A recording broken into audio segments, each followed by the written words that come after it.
here we are then.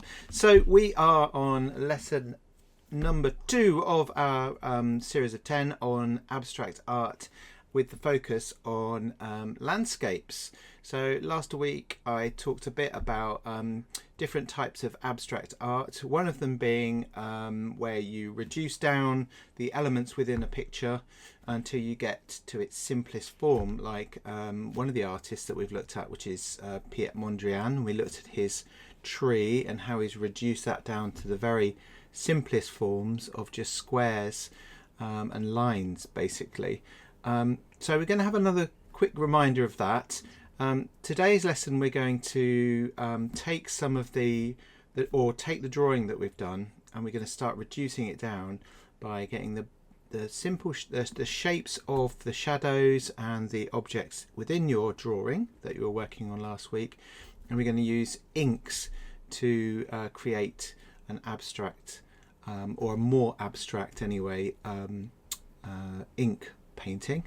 The other option as well is also to use pen, which I'll explain to you in a few minutes as well. So we'll go over to the wall and have a look at what I've got on there. Here we go. So you'll remember all of these things last week. So the images that I chose have a particular focus of having like a pathway or a garden path or a road or something like that in them, and that's because, you know, it gives you a line of sight, it gives you a sense of perspective, things going off into the distance within a landscape or a garden or whatever, and it allows you to start instantly to see how the different shapes can be broken down within any artwork that you're going to create. So the aim is that next week we'll start working a bit more with colour, and it will either be working with collage and paint. So we may mix those things up a little bit, because we can take those shapes and start sort of moving them around and experimenting with the composition a little bit more. So that will probably involve painting some papers and then cutting the shapes and arranging them using the drawing and the painting that we've been doing in the last few weeks. All right, so as you can see from this one, we've got a garden path where we've got the path winding off into the distance, and then in the middle we've got very curvy kinds of shapes, which give us a really beautiful sense of the landscapes, with the colours and the sense of space and distance in there as well. And then over on this side we've got these, I think they're really cool, really funky kind of designs, where we've got lots of overlapping, very simplistic geometric shapes and lines within each of these very small landscapes here. So these are lots of different ideas that were probably done inside somebody's sketchbook or on just a really large sheet of paper, to experiment with this idea again of perspective and taking very simple forms to suggest a landscape, very much like Piet Mondrian, who I'm going to show you again now. So let's get rid of these and put Mr. Mondrian up there. So just to remind you then, Mondrian, and this is a really famous example, Mondrian takes these shapes that you can see within the tree and gradually starts to reduce down those shapes until you end up with something really simplistic on the bottom left hand side there.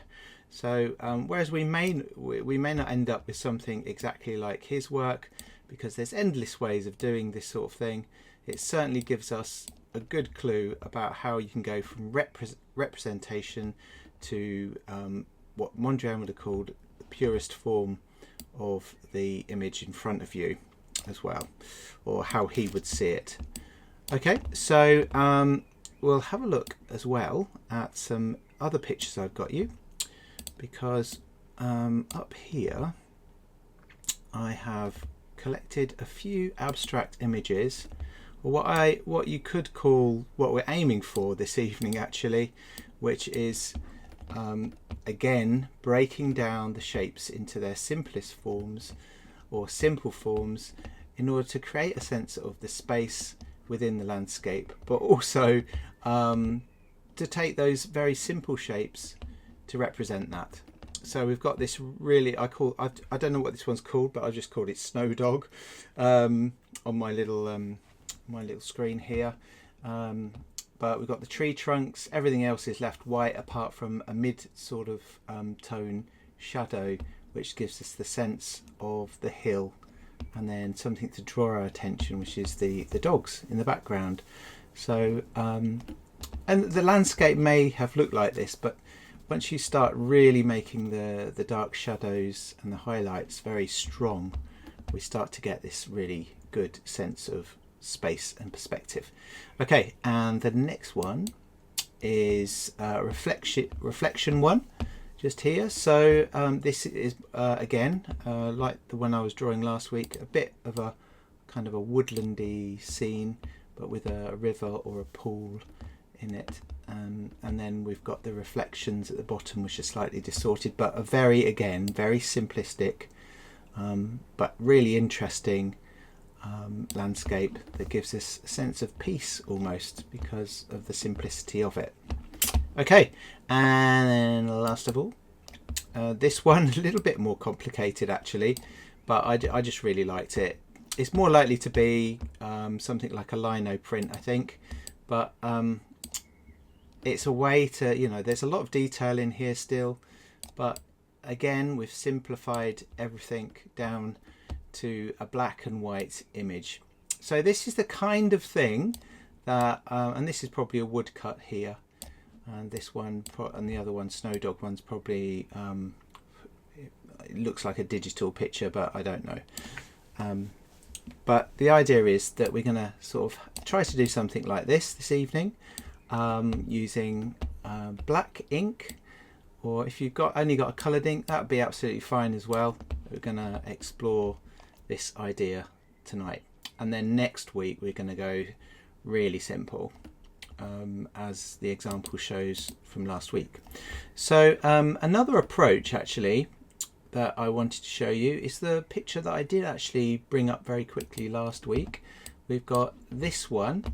So this one is quite clearly lots of branches and things, which has got the same sort of effect as the pictures we just saw, but there's been this grid drawn over it. Now you don't have to draw a grid like this, it almost looks checkerboard, but we could add some lines into the image in some relevant spaces or places to create an interesting composition from any drawing that we've done. So we'll have a look at some of the ideas or some of the things that I've been working on with you, and I'll show you what the intention is this evening. Okay, here we go, over to the desktop. So last week I showed you this drawing that I'd started just before the classes began, and you can see here we've got lots of detail. We've got this really nice, it's very harsh in itself, it's almost like just a black and white image, right? But you can take that much further by doing the ink drawing. So I used a piece of this carbon paper. You don't need this stuff, and I'll show you how to do it without carbon paper to transfer your image onto the next page. But basically I laid the paper here, and then I just went round with my pencil some of the main sort of shapes and lines to transfer it on to the next page. So we ended up with this. So all I've done here is trace the basic shapes, and then I've used a little bit of my Indian ink, black Indian ink, which I've had for a little while now, and then taken my brush. Oh, it just gets a bit more out here. So taken my brush and then started to fill in these different shapes using the brush to bring out a simplistic design. So if you remember last week, I did talk a little bit about how I you know, because there's a lot of dark detail in the background of this picture, but what I've done is I've lightened it here to help us be drawn through the landscape or through the forest here on the path. So we've got a nice leading line with the path into the background there. So with this, I've taken that idea and done that a little bit as well. So I've left out details here and added a little bit more at the front. I could go a lot further with this. I probably will. So you can start putting in some lines and marks. And you can use the photograph as a reference. I often like to put in some of my own ideas here. So the idea is to create a more simplified painting or drawing of the picture that you've already done. So the second thing you can try, if you get to it, is, and this is what we'll do next week. So the second thing you can try, so this is the one I did in class with you last week. So with this, I did exactly the same. I transferred the image onto the paper. So I'll just show you that now. So if you've got some of this stuff, it's the dark side that you put down on the paper you want to transfer onto, like that. You put it down on the top. So it's a bit shiny, it's because it's graphite. And then you don't need to press particularly hard, but you'll just be able to start transferring over onto your other sheet. Oh, I'll just move that slightly so you can see it better. There you go. Okay, now if you haven't got graphite, it doesn't matter, because what you can essentially do is you can cover the, I'll do a little bit on this corner. You cover your page with graphite and then lay it down. Let's check I've got the right bit here. And you can get pretty close to the same sort of effect like that. And it'll transfer onto the other page just there. Okay, so that's one really quick way to trace your image off. Of course, you can use tracing paper as well. Now, we were just talking about the checkerboard picture with the tree branches. I could easily use the ink for this as well, but you know how much I love pens, so I just thought last week when I was in class, I'm going to try and do an ink pen drawing. So the middle area, you can see these two lines down the center, is going to be as the picture really is. So like this down the center, and these sides will be done in complete reverse. So you can see this rock coming around here, just there. I'll see if I can zoom in a bit actually. Boink, there you go. So this rock here on the photograph is quite light, but because I've got this line intersecting through there, I'm going to make this rock the opposite. I'm going to make it really dark in there. It's much quicker with an ink pen, but I really like to do mark making on here to help it stand out and to get a little bit of texture in the picture as well. So this area I think was a shadow, yes it was, and I'm going to do the shadow as it normally is in the center area here. Obviously it would help if I had the picture in front of me as well to do that. So normal through the middle and then different on either side. You can choose how you draw these dividing lines. You could even do the checkerboard effect if you want, but the idea is to try out different ways of turning this image into something different. Sorry, lots of flies. Turn this image into something different and a bit more abstract as well. Okay, so that's what we're gonna experiment with this evening. I hope that makes sense to everybody. I'll put on the screen in a few minutes the examples and things so you can see what we're trying out. Okay, so as on the email, I suggested that you bring along some ink. If you've got a pen and you want to use a pen, then that's absolutely fine as well. The pen I've got here it's a rollable pen, but a biro or any sort of different kind of pen would equally work well for this experiment that we're doing tonight as well. Okay, just zoom back out again. Oops, there we go. All right, so how does that sound, everyone? Okay. So as you can see, I am doing what I just mentioned, which is to use the ink on the outside of here. So I'm using the ink mostly pretty neat, and simply using a black and leaving the paper white. So as we go across that line down the center there, I'm flipping or switching between where the positive shapes are in the middle. I'm switching those over to negative and vice versa.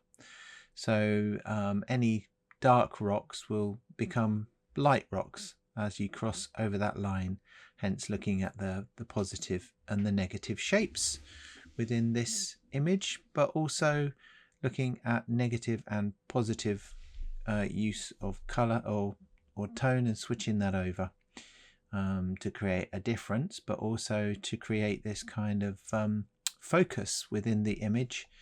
In other words, the center area with the detail becomes the focus, and the black and white sides that we're going to have in here draw you into the center of the image. And you'll see a bit later on that I add some color as well to this to enhance the design or the idea a little bit more using color pencils, because I managed to get through most of the ink work and pen work during the evening. So I'm using I'm probably using more detail in the central strip of this than I planned to do, but that's okay. As mentioned before, we are simplifying still, but we're experimenting with some ideas, and we're going to do a little bit more experimenting with paper collage and paints and things next week.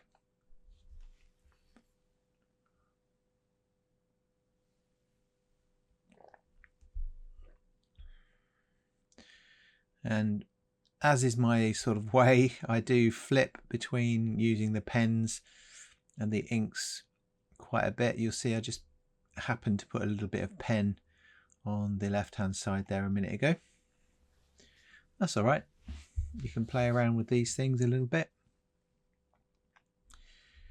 Also thinking still about the mark making that I've been doing. So obviously making less marks towards the back to draw our attention to the light in the picture as you go through up the path into the higher parts of this little forest or grove, whatever you'd like to call it.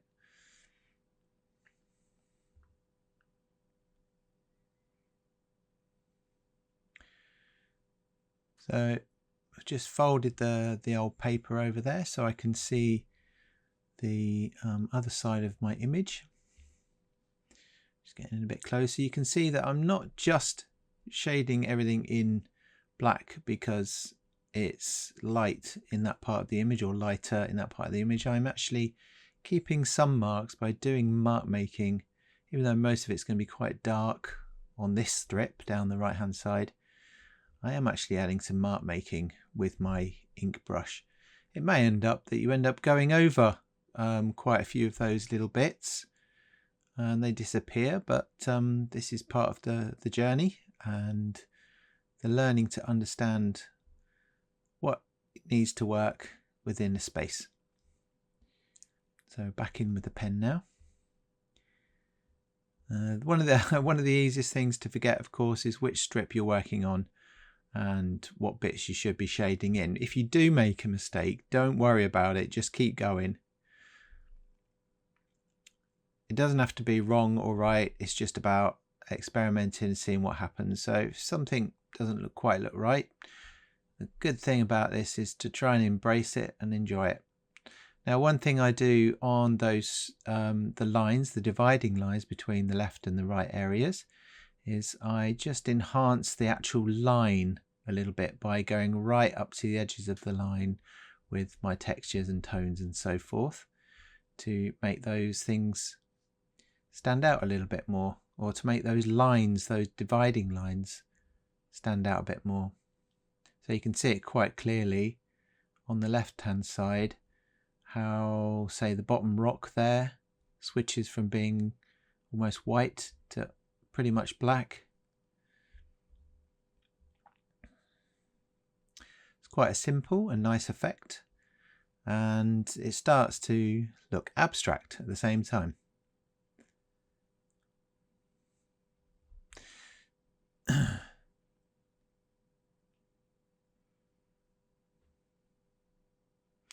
And there's me going in with a little bit more detail up there, or let's say just a bit of texture. I have said about simplifying the design. We have done that on each side, and we've kept some of the detail in the middle. So in a few minutes you'll see me get out some colour pencils and start adding a bit more colour in there as well.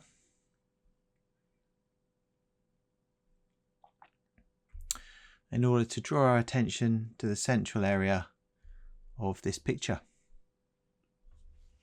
There we go.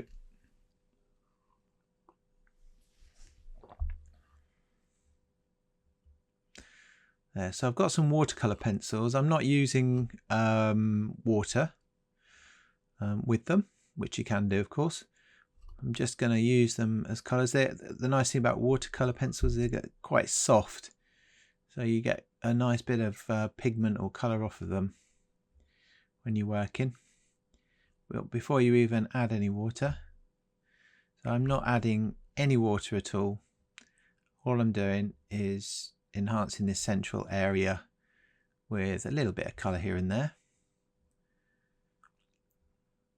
So the left and the right bits, which are negative or in reverse to the middle, are now framing the centre area, or the central area of the picture.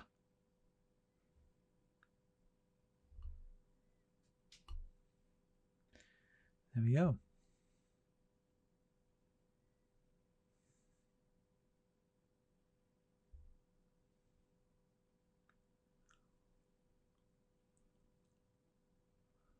So I hope you've enjoyed watching this evening's lesson and perhaps even taking part and doing it. If you have tried this out, please post what you've done. It'd be great to see some examples either on YouTube or on Facebook. Yeah, and I hope you've enjoyed it. And I shall catch up with you next lesson, where we're going to do a little bit of collage with some colour paper that we're going to make. There you go. Have a lovely evening. Bye.